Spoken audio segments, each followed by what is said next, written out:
जिस विजय को करोड़ों लोग पर्दे पर हीरो देखते थे, आज वही तमिलनाडु की सत्ता चला रहा है। लेकिन सवाल ये है, क्या रियल लाइफ में भी विजय जनता के हीरो बन पाए हैं? आज हम बात करेंगे उनके सीएम बनने के पहले 100 दिनों में, उपलब्धियां भी, विवाद भी और वो सवाल भी जिनका जवाब अभी भी बाकी। 10 मई 2026 चेन्नई का जवाहरलाल नेहरू स्टेडियम और हजारों लोगों के सामने सी जोसेफ विजय ने तमिलनाडु के मुख्यमंत्री का शपथ लिया। यह सिर्फ विजय के लिए नहीं बल्कि तमिलनाडु की राजनीति के लिए भी बड़ा पल था, क्योंकि 1967 के बाद पहली बार टीएमके और एआईडीएम के अलावा किसी तीसरे राजनीतिक दल की सरकार सत्ता में। और विजय के सामने सबसे बड़ी चुनौती थी, क्या एक सुपरस्टार एक असली सरकार भी चला सकता है? अब बात करते हैं उनके सरकार के पहले 100 दिन कि विजय ने क्या किया। सबसे पहले बात करते हैं उन फैसलों की जिन्हें उनकी सरकार अपनी बड़ी उपलब्धि मानती है। सबसे पहली उनकी उपलब्धि है 717 शराब की दुकानों पर कार्रवाई। विजय सरकार ने करीब 717 टास्कमैक शराब दुकानों को बंद करने का फैसला किया, खासकर उन दुकानों को जो स्कूल, धार्मिक स्थलों और बस स्टैंड जैसी जगहों के आसपास था। यह फैसला महिला सुरक्षा और सामाजिक माहौल से जुड़कर पेश किया गया। लेकिन यहाँ एक बड़ा सवाल भी है, क्या सिर्फ दुकानों की संख्या कम करने से शराब की समस्या खत्म हो जाएगी, या फिर अवैध शराब और दूसरी समस्याओं पर भी उतना ही ध्यान देना होगा? यानी फैसला बड़ा है, लेकिन उसका असली असर आने वाले समय में पता चलेगा। उनकी सरकार की दूसरी बड़ी उपलब्धि है किसानों के लिए राहत। विजय सरकार ने किसानों के लिए करीब 6000 करोड़ के फसल ऋण राहत पैकेज को अपनी उपलब्धियों में गिनाया है। इसके साथ किसानों को प्रोत्साहन और कृषि सहायता देने की भी बात करेंगे। लेकिन यहाँ विजय सरकार को शुरुआत में ही आलोचना का सामना करना पड़ा। आखिर क्यों?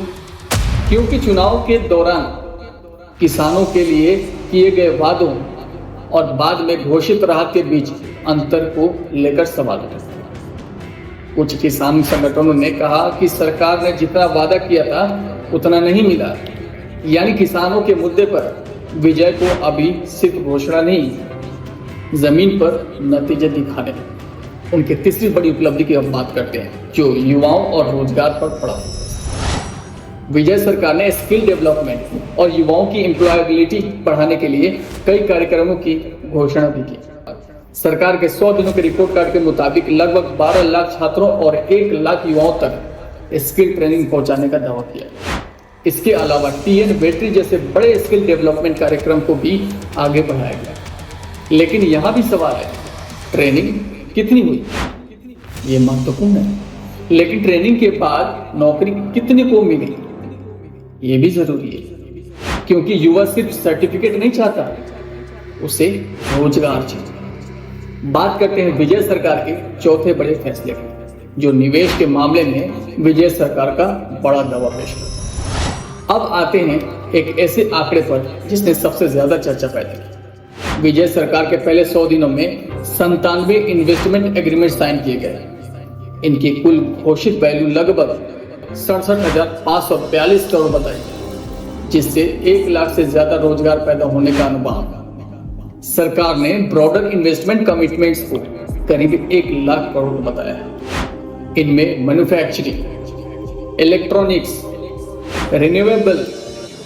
रिन्यूएबल एनर्जी, बायोटेक्नोलॉजी और दूसरे सेक्टर्स भी शामिल। अगर ये इन्वेस्टमेंट वास्तव में जमीन पर उतरते हैं तो ये विजय सरकार की सबसे बड़ी उपलब्धियों में से एक हो सकती है। लेकिन याद रखिए, समझौता ज्ञापन यानी नौकरी आज से शुरू नहीं हो जाती। असल परीक्षा तब होगी जब फैक्ट्रीज बनेंगी, इन्वेस्टमेंट आएगा और युवाओं को वास्तविक रोजगार मिलेगा। उनकी जो 5वीं बड़ी उपलब्धि है, अब हम उसकी बात करते हैं, जो गरीबों और आम लोगों के लिए, जिसे वेलफेयर स्कीम्स कहते हैं। विजय सरकार ने पहले अपने 100 दिनों में कई वेलफेयर स्कीम्स को हाईलाइट किया है।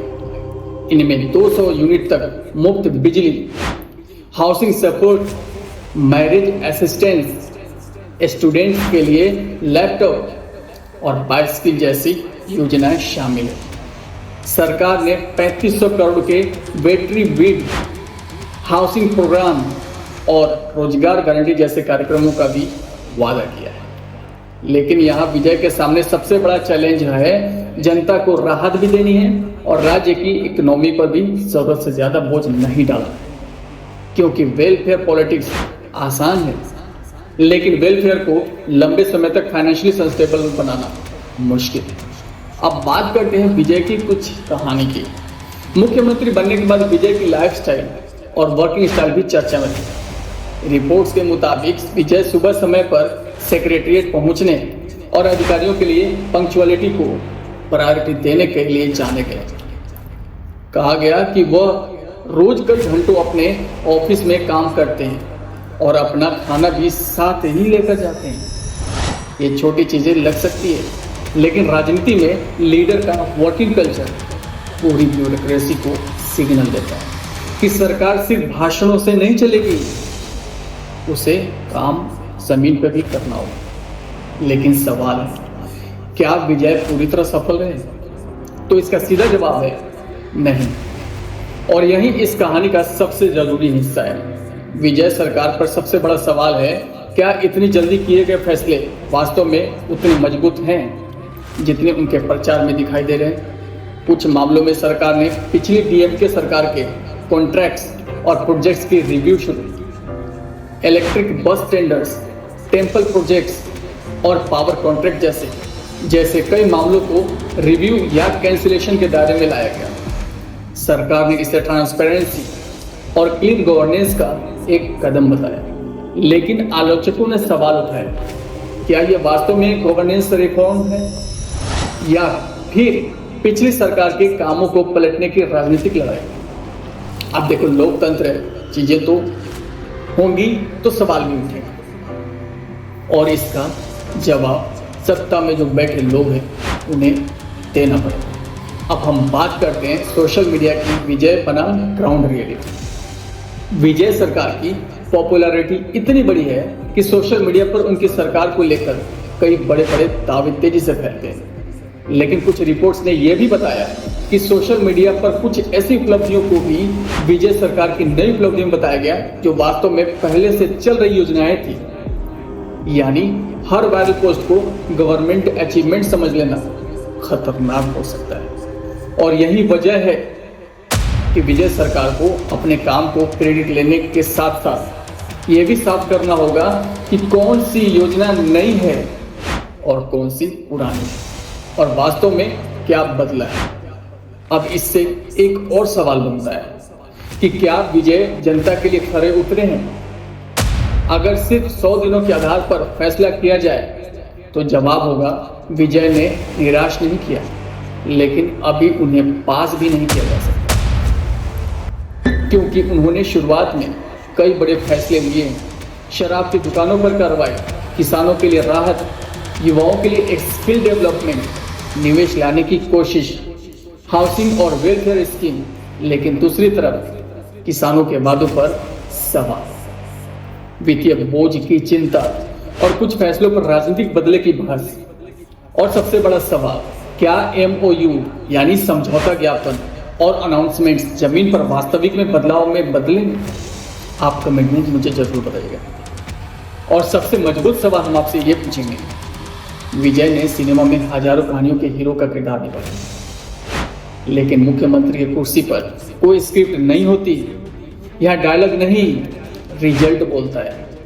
अभी विजय के सिर्फ 100 दिन हुए, इसलिए उन्हें सफल बनाना भी जल्दबाजी होगी और असफल घोषित करना भी। अगले कुछ साल तय करेंगे कि विजय सिर्फ तमिलनाडु के सबसे बड़े फिल्म सितारों में से एक थे या फिर वो सच में जनता के सबसे बड़े नेताओं में भी अपना नाम लिख पाए। क्योंकि जनता तालियां जरूर बजाती है, लेकिन चुनाव के समय वही जनता हिसाब भी मांगती है। और विजय की असली परीक्षा तो अब शुरू। जय हिंद।